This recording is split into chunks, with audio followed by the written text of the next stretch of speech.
धन्यवाद देना चाहती हूं कि इस महत्वपूर्ण मुद्दे पर आपने मुझे बोलने का मौका दिया। ये अलग बात है कि सत्ता पक्ष के लोग सब मेरे बोलने से पहले ही भाग गए। आइए आइए, आपको देख के मैं खुश थी कि आप वापस आ गए। सबसे पहले मैं उन सैनिकों, उन जवानों, उन अफसरों को नमन करना चाहती हूं जो हमारे देश के रेगिस्तानों में, हमारे देश के घने जंगलों में, बर्फीले पहाड़ियों पे हमारी देश की रक्षा करते हैं, जो हर पल देश के लिए अपनी जान देने के लिए तैयार रहते हैं। 1948 से लेकर अब तक, जब से पाकिस्तानी रेडर्स ने कश्मीर पे हमला किया, तब से लेकर अब तक हमारे देश की अखंडता की रक्षा करने में उनका बड़ा योगदान है। हमारी आज़ादी अहिंसा के आंदोलन से हासिल हुई, लेकिन जैसे मैंने कहा, उसको कायम रखने के लिए हमारी सेना का बहुत बड़ा योगदान है। अध्यक्ष महोदय, कल मैं सदन में बैठी हुई सबके भाषण सुन रही थी। आदरणीय रक्षा मंत्री महोदय ने बोला, सत्ता पक्ष के कई मंत्रियों ने बोला। 1 घंटे का रक्षा मंत्री जी का लंबा भाषण था। सुनते सुनते एक बात मुझे बहुत खटक रही थी।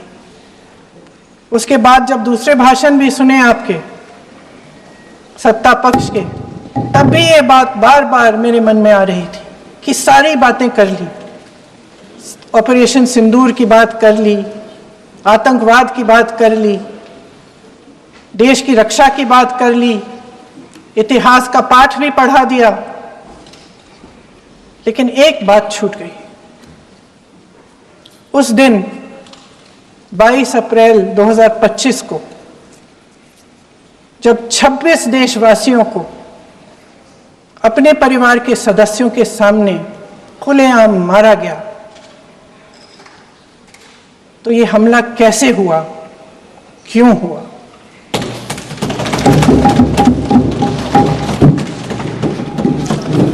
अध्यक्ष महोदय,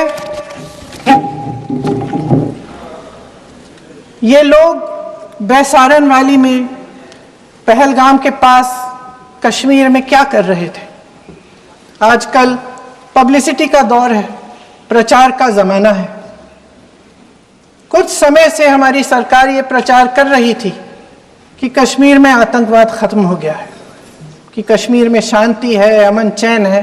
प्रधानमंत्री जी ने खूब भाषण दिए, देशवासियों को कहा कि चलिए कश्मीर चलिए, सैर करिए। कई बार मैंने ये भी देखा मीडिया पर, टीवी पर, कि कश्मीर जाइए, जमीन खरीदिए, अब वहां अमन चैन है, शांति का वातावरण है। इसी बीच शुभम द्विवेदी, एक कानपुर के नौजवान, और उनके पूरे परिवार ने तय किया कि वो कश्मीर जाएंगे। शुभम द्विवेदी की 6 महीने पहले शादी हुई थी। उसकी पत्नी ने कहा कि उनके बीच एक ऐसा रिश्ता था, प्रेम और दोस्ती का ऐसा रिश्ता था कि वो एक दूसरे को बच्चों की तरह हंसाते थे। सोशल मीडिया पर एक वीडियो भी जारी है जिसमें पूरा परिवार एक साथ बैठा हुआ ताश खेल रहा है और ऐसे हंस रहे हैं, ऐसे हंस रहे हैं कि उस वीडियो को देख के किसी का भी दिल टूट जाए कि इस परिवार को इस तरह से उजड़ने क्यों दिया हमने। 22 अप्रैल 2025 को बैसारन वैली में मौसम का मिजाज अच्छा था। जैसे हर रोज लगातार 1000 से 1500 लोग वहां पहुंचते थे, उसी तरह से उस दिन भी तमाम पर्यटक वहां पहुंचे। वहां का रास्ता आसान नहीं है अध्यक्ष महोदय जी, जंगल से जाना पड़ता है, पहाड़ों के बीच जाना पड़ता है, घोड़े से जाना पड़ता है। ये परिवार वहां पहुंचे मौसम सुहाना था, उनके बच्चे ट्रैम्पोलिन पे खेल रहे थे, कोई जिपलाइन कर रहा था, कोई चाय पी रहा था, तो कोई कश्मीर की सुंदर वादियों की ठंडी हवा का मजा ले रहा था। शुभम अपनी पत्नी के साथ एक स्टॉल पे खड़े थे। तभी अचानक 4 आतंकवादी जंगल में से निकलते हैं और शुभम को वहीं अपनी पत्नी के सामने मार डालते हैं। उसके बाद वे वहां से पूरे वैली में 1 घंटे के लिए लोगों को चुन चुन कर मारते हैं। किसी के पति को अपनी पत्नी के आंखों के सामने, किसी के पिता को अपने बेटे के सामने, चुन चुन कर 26 लोगों को मार डालते हैं। शुभम की पत्नी घबराकर वहां से भागने की कोशिश करती है, अपनी जान बचाने के लिए जंगल की तरफ दौड़ती है। वहां पता चलता है कि तमाम लोग जंगल की तरफ दौड़े हैं और अपनी जान बचाने की कोशिश कर रहे हैं। कोई अपने बेटे का हाथ पकड़ के पहाड़ों पर घसीटता हुआ जा रहा है, कोई कश्मीरी घोड़े वालों और गाइडों की मदद लेते हुए चले जा रहा है। कोई रास्ता नहीं है, कोई तरीका नहीं है, लेकिन किसी न किसी तरह से शुभम की पत्नी के शब्दों में किसी ऐसी शक्ति ने हमको बचा कर रखा कि हमें किसी न किसी तरह से हम अकेले नीचे पहुंचे। और मैं उनके लफ्ज पढ़ना चाहती हूं, क्योंकि उन्होंने कहा कि इस पूरे समय जब 1 घंटे के लिए चुन चुन कर भारतीय नागरिकों को मारा जा रहा था, इस पूरे समय उसे एक सुरक्षाकर्मी नहीं दिखा, एक सैनिक नहीं दिखा।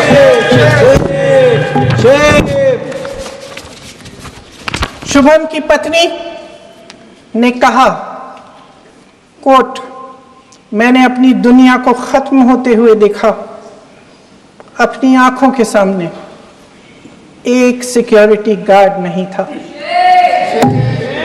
मैं ये कह सकती हूं कि देश ने, सरकार ने हमें वहां पे अनाथ छोड़ दिया था। सिक्योरिटी क्यों नहीं थी वहां? वहां पे एक सैनिक क्यों नहीं दिखा? क्या सरकार को मालूम नहीं था कि यहां रोज 1000 से 1500 पर्यटक जाते हैं? क्या सरकार को मालूम नहीं था कि यहाँ के पहुंचने के लिए जंगल के रास्ते से जाना पड़ता है? अगर कुछ हो जाएगा तो लोग वहां से निकल नहीं पाएंगे। एक चिकित्सा का इंतजाम नहीं था, फर्स्ट एड का इंतजाम नहीं था, कोई इंतजाम नहीं था, ना सुरक्षा का ना फर्स्ट एड का। इन लोगों को भगवान भरोसे छोड़ दिया गया। ये लोग वहां पे इस सरकार के भरोसे गए और इस सरकार ने उन्हें भगवान भरोसे छोड़ दिया।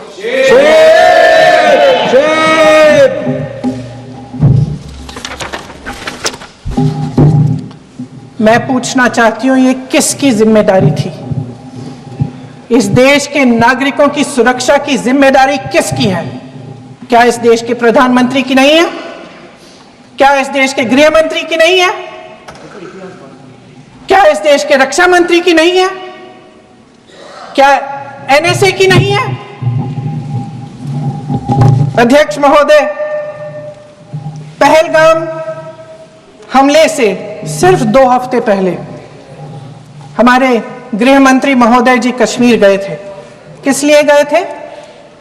जो सुरक्षा की व्यवस्था है इसको देखने के लिए गए थे, इसको रिव्यू करने के लिए गए थे। और उन्होंने वहां कहा कि आतंकवाद पर विजय प्राप्त हुई है। ये 2 हफ्ते पहले है। 3 महीने बाद जेएनके के गवर्नर साहब एक आम इंटरव्यू में ऐसे ही चलते चलते कह देते हैं कि हाँ, बैसारन वैली में बहुत लापरवाही हुई और इसके लिए मैं जिम्मेदारी लेता हूं। ऐसे ही चलते चलते, और वो बात होती है, खत्म भी वहां होती है और वहीं खत्म हो जाती है। उनसे जिम्मेदारी ली भी नहीं जाती, कोई सवाल नहीं उठाता, कोई जवाब नहीं देता। अध्यक्ष महोदय, उस हमले की जिम्मेदारी एक आतंकवादी गुट जिसका नाम TRF है, थोड़े दिनों बाद लेती है। कौन है ये TRF? 2019 में ये गुट बना। 2020 में इसने कश्मीर में आतंकवाद का काम शुरू कर दिया और 2020 अप्रैल 2020 से लेकर 22 अप्रैल 2025 तक इन्होंने 25 आतंकवादी हमले किए। गृह मंत्री महोदय ने जब यूपीए सरकार के समय के आतंकवादी हमले गिने तो लगभग 25 गिनवाए थे अभी अपने भाषण में। इस गुट ने कश्मीर में 25 हमले 2020 और 2025 के अंदर एक पूरी लिस्ट है इन हमलों की। मेरे पास इतना समय नहीं है इसलिए मैं एक एक को नहीं पढ़ना चाहती, लेकिन मैं इतना कहूंगी कि इनमें रियासी का हमला भी था 2024 का, जिसमें 9 लोग मारे गए और 41 लोग घायल हुए। कुल मिलाकर 2020 से लेकर 22 अप्रैल 2025 तक TRF ने 41 सेना और सुरक्षा कर्मियों की हत्या की, 27 सिविलियन की हत्या की और 54 लोगों को घायल किया। भारत सरकार ने TRF को आतंकवादी संगठन का दर्जा कब दिया? 2020 में दिया, 2021 में दिया, 2022 में दिया, 2023 में दिया। 3 साल बाद, 3 सालों के लिए ये आतंकवादी गतिविधियां कर रहे हैं और आप इनको आतंकवादी संगठन तब कहते हैं 2023 में? इसकी क्या वजह थी? ये सब सरकार के संज्ञान में था और आप मुझे बताना चाहते हैं, सत्ता पक्ष के नेता बताना चाहते हैं कि ये सब आपके संज्ञान में था, लेकिन कोई भी एक ऐसी एजेंसी नहीं है हमारी सरकार की जिसको पता चला कि ऐसा हमला, ऐसा भयानक हमला होने जा रहा है हमारे देश में, कि पाकिस्तान में बैठे हुए इस हमले की योजना बन रही है कि हम भारत जाके हैवानियत करेंगे, 26 लोगों को मार डालेंगे और हमें पता ही नहीं है। क्या ये हमारी एजेंसियों की विफलता है कि नहीं है? ये बहुत बड़ी विफलता है, एक बहुत बड़ी विफलता है। जानते थे कि ये गुट है, जानते थे कि 5 सालों से ये आतंकवादी हमले कर रहा है, अध्यापकों को मारा, आर्मी के बड़े बड़े अफसरों को मारा, आम जनता को मार डाला, पुलिस वालों को मार डाला, और आप इन पे निगरानी नहीं रख रहे थे। और ये जो एजेंसियां हैं, इनकी जिम्मेदारी कौन लेगा? क्या आईबी चीफ ने अपना इस्तीफा दिया? क्या किसी ने इस्तीफा दिया? गृह मंत्री जी के कार्य क्षेत्र में आता है इंटेलिजेंस ब्यूरो। क्या गृह मंत्री जी ने इस्तीफा दिया? इस्तीफा छोड़िए, जिम्मेदारी ली।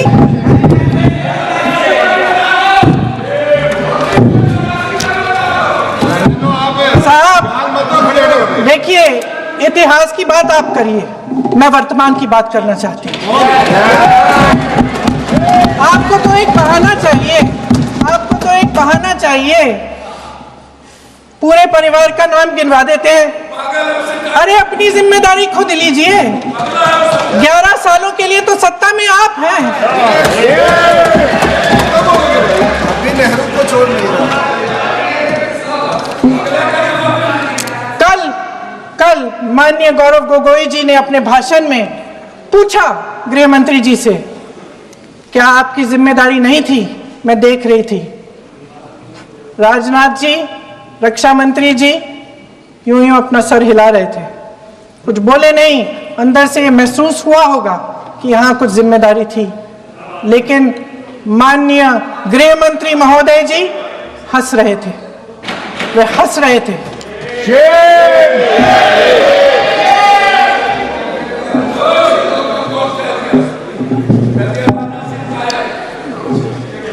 अध्यक्ष महोदय, कल सत्ता पक्ष और आज भी सत्ता पक्ष के नेताओं ने 2008 के मुंबई के हमलों का जिक्र किया, बार बार कहा कि मनमोहन सिंह जी की सरकार ने कुछ नहीं किया। ये तो जानकारी होगी ना कि उसी समय जब वो आतंकवादी हमला चल रहा था तभी उन आतंकवादियों को मार डाला था, एक बचा था और उसको भी फांसी दे दी थी 2012 में। महाराष्ट्र के मुख्यमंत्री ने इस्तीफा दिया। देश के गृह मंत्री ने जिम्मेदारी लेकर इस्तीफा दिया। एक जवाबदेही थी पब्लिक के प्रति, एक जवाबदेही थी इस देश की जनता के प्रति, इस देश की धरती के प्रति।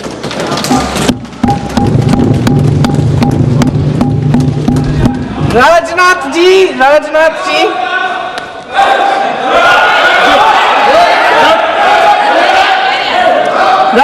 जी तो पुलवामा, उरी और पठानकोट के समय गृह मंत्री रहे थे।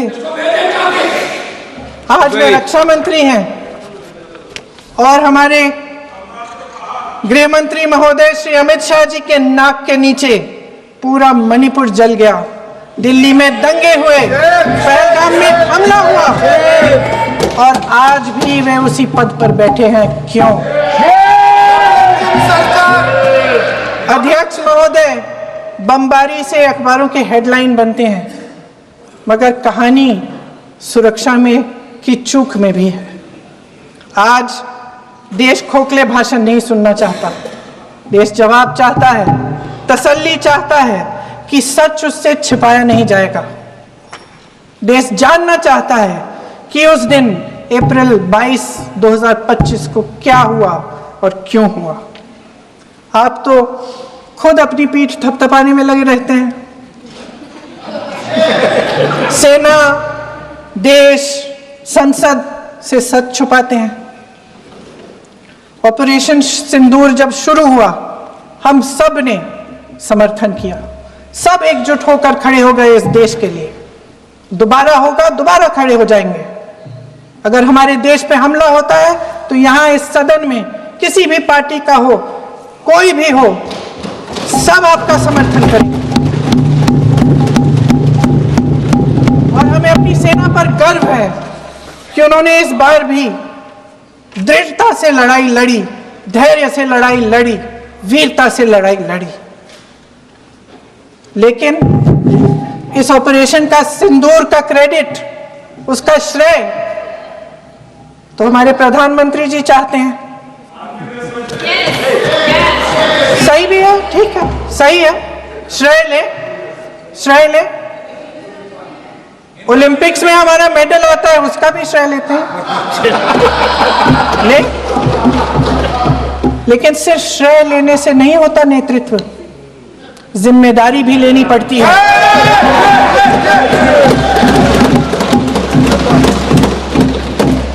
देश के इतिहास में ये पहली बार हुआ, देश के इतिहास में ये पहली बार हुआ कि जंग होते होते ही रुक गई। रुक गई है जी। और इस रुकावट का ऐलान हमारी सरकार, हमारी सेना नहीं करती, अमेरिका के प्रेसिडेंट करते, अमेरिका के राष्ट्रपति करते। ये हमारे प्रधानमंत्री महोदय की गैर जिम्मेदारी का सबसे बड़ा प्रतीक है। आज गृह मंत्री जी ने इस बात पर उल्लेख किया। उन्होंने कहा, उनके शब्दों में उन्होंने कहा कि पाकिस्तान के पास शरण में आने के बजाय कोई चारा ही नहीं था। आपने शरण दिया क्यों? वो आते हैं आपके देश के अंदर, लोगों को मार डालते हैं और आप उनको शरण दे रहे हैं। क्यों दिया शरण? इसका जवाब क्यों नहीं दिया है एक भी भाषण में? जैसे ये बात उठी, शरण की बात की, हमारे गृह मंत्री जी ने इतिहास में चले गए। नेहरू ने क्या किया, इंदिरा गांधी ने क्या किया, यहां तक कि मेरी मां के आंसुओं तक चले गए।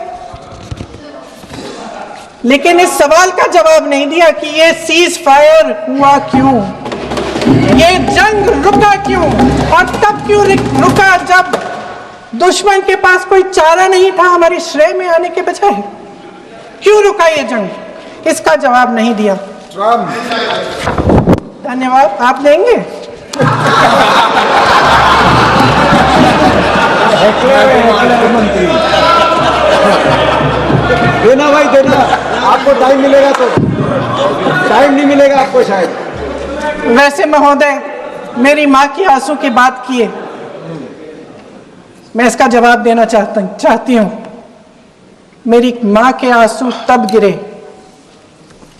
जब उनके पति को आतंकवादियों ने शहीद किया, जब वे मात्र 44 साल की थी। और आज अगर मैं इस सदन में खड़ी हूं और उन 26 लोगों की बात कर रही हूं, मैं इसलिए कर रही हूं क्योंकि मैं उनका दर्द जानती हूं, महसूस करती हूं।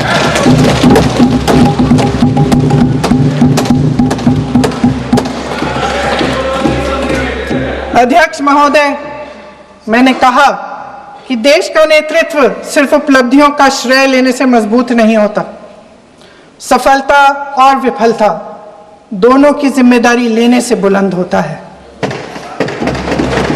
ये सोने का ताज नहीं है, कांटों का ताज है।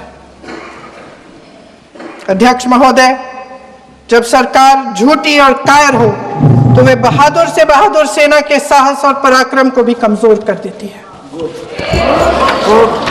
देश को प्रतिशोध के साथ साथ सबके प्राणों की रक्षा का प्रण चाहिए।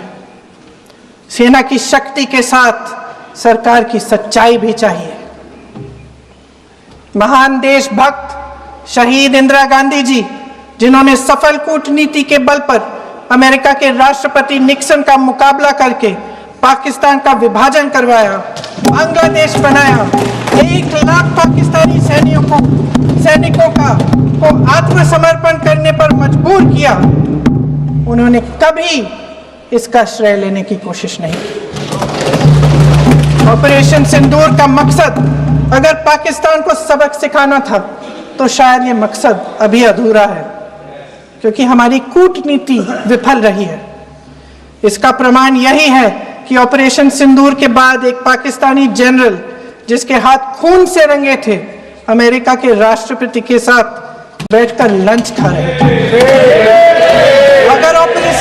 अगर ऑपरेशन सिंदूर का मकसद आतंकवाद को खत्म करने का था तो पाकिस्तान को संयुक्त राष्ट्र के आतंकवाद विरोधी समिति का अध्यक्ष चुने जाने से इस मकसद को धक्का लगा है। इसकी जिम्मेदारी कौन लेगा? क्या हमारे प्रधानमंत्री लेंगे? क्या उनमें ये हिम्मत है? नहीं है। अगर इस ऑपरेशन के दौरान हमारे जहाजों का नुकसान नहीं हुआ तो सदन में इसे साफ साफ कहने से क्या डर है? क्यों नहीं कहा है? कल भी रक्षा मंत्री जी ने कहा कि हमारे इंफ्रास्ट्रक्चर का नुकसान नहीं हुआ, तो जहाजों के बारे में भी बता दें, साफ साफ बता दें, क्या हर्ज है? सच्चाई तो है। सवालों से बचने के लिए ये सरकार हमेशा प्रयास करती है। इसकी राजनीतिक कायरता बेमिसाल है। देशवासियों के प्रति जवाबदेही का एहसास ही नहीं है। सच्चाई ये है कि इनके दिल में जनता के लिए कोई जगह नहीं है। सब राजनीति है, सब पीआर है, सब प्रचार है, सब पब्लिसिटी है। देश की जनता के लिए आपके हृदय में कुछ नहीं रहा। बहुत समय हो गया है आप इस प्रचार में ही लिप्त हैं, जनता को देख नहीं पा रहे हैं। जी माननीय, जो पहलगाम में हुआ, खत्म करती हूँ, जो पहलगाम में हुआ उससे हर एक देशवासी के दिल पे चोट पहुंची है। हिमांशी नारवाल की गुहार ने हम सबको शर्मिंदा किया है। इसीलिए मैं आज यहां खड़े हुए एक आखिरी बात करना चाहती हूं।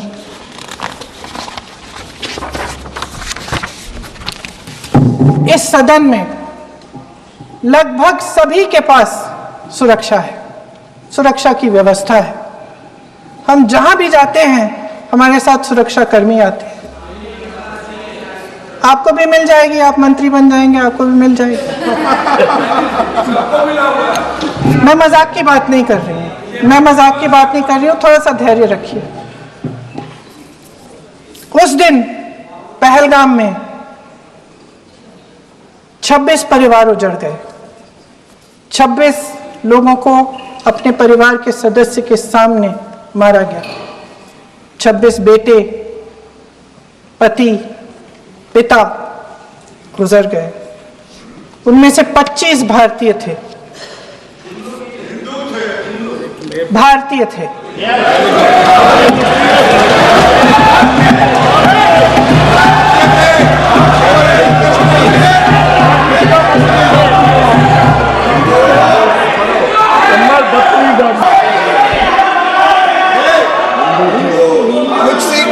जितने भी लोग बैसारन वैली में थे और जो 25 भारतीय मारे गए, उनके लिए कोई सुरक्षा नहीं थी।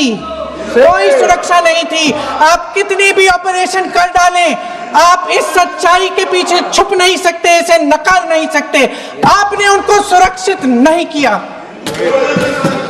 कोई शर्म नहीं है, कोई शर्म नहीं है, कोई शर्म नहीं है और ना कभी होगी। सुन लीजिए, सुबह भी मैं शिव मंत्र बोल के आई हूं। इनको क्या पता शिव मंत्र क्या है? कुर्सी मंत्र इनका। खत्म कर लूं अपना भाषण। कुर्सी मंत्र। मैं एक बार उन 25 भारतीयों के चुप रही। मैं एक बार उन 25 भारतीयों के नाम इस सदन में पढ़ना चाहती हूं, ताकि यहां बैठे हर सदस्य को यह एहसास हो कि वे भी हमारी तरह इंसान थे, किसी राजनीतिक बिसात के मोहरे नहीं थे। वे भी इस देश के बेटे थे, वे भी इस देश के शहीद हैं। उनके परिजनों के प्रति हम सब की जवाबदेही बनती है। उन्हें सच्चाई जानने का हक है। समीर गुहा भारतीय, विट्टन अधिकारी, मनीष रंजन, हेमंत सुहास जोशी, विनय नारवाल, सुशील नाथानियल, अतुल श्रीकांत मोने, सैयद आदिल हुसैन शाह, नीरज वानी, एन रामचंद्रन, संजय लक्ष्मण लेले, मानिए प्लीज। दिनेश अग्रवाल, दिलीप दिल से, कुमार सतपति, JS चंद्रमौली। अब आप बोलिए, अब आराम से। JS चंद्रमौली, यतीश परमार, S मधुसूदन राव, सदस्य नारेबाजी का सदन नहीं है। शैलेश कलाटिया, ये तरीका ठीक नहीं है आपका। मंजुनाथ राव, कौस्तभ गणबोते, शुभम द्विवेदी,